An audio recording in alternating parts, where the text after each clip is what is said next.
یہاں انسان اپنا انسلٹ برداشت نہیں کر پاتا ہے اور نہیں کر سکتا۔ بہت سارے لوگوں کو دیکھا یہ جاتا ہے کہ اگر کبھی ان کا کوئی انسلٹ ہو جاتا ہے تو سوسائڈ کر لیتے ہیں، خودکشی کر لیتے ہیں، ارے میری عزت تو مٹی میں مل گئی۔ یہ دو چار لوگوں کی جگہ ہے یہ جہاں ایک انسان کی عزت جا سکتی ہے، وہاں دو چار لوگ نہیں رہیں گے، وہاں اول تاخیر تمام انسان بھی ہوں گے اور تمام جنات بھی ہوں گے۔ یہاں انسان اپنا انسلٹ برداشت نہیں کر پاتا ہے اور نہیں کر سکتا۔ بہت سارے لوگوں کو دیکھا یہ جاتا ہے کہ اگر کبھی ان کا کوئی انسلٹ ہو جاتا ہے تو سوسائڈ کر لیتے ہیں، خودکشی کر لیتے ہیں، ارے میری عزت تو مٹی میں مل گئی۔ یہ دو چار لوگوں کی جگہ ہے یہ جہاں ایک انسان کی عزت جا سکتی ہے، وہاں دو چار لوگ نہیں رہیں گے، وہاں اول تاخیر تمام انسان بھی ہوں گے اور تمام جنات بھی ہوں گے۔ میرے دوستو، جن اعمال کی وجہ سے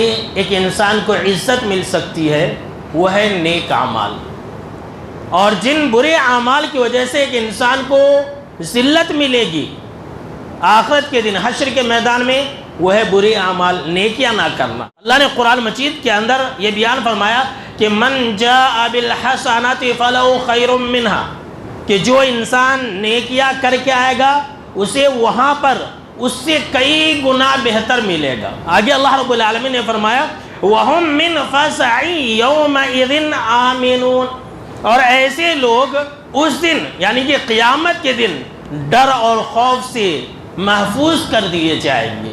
نیک اعمال کرنے والے لوگ ہر طرح کی ذلت اور رسوائی سے محفوظ کر دیے جائیں گے۔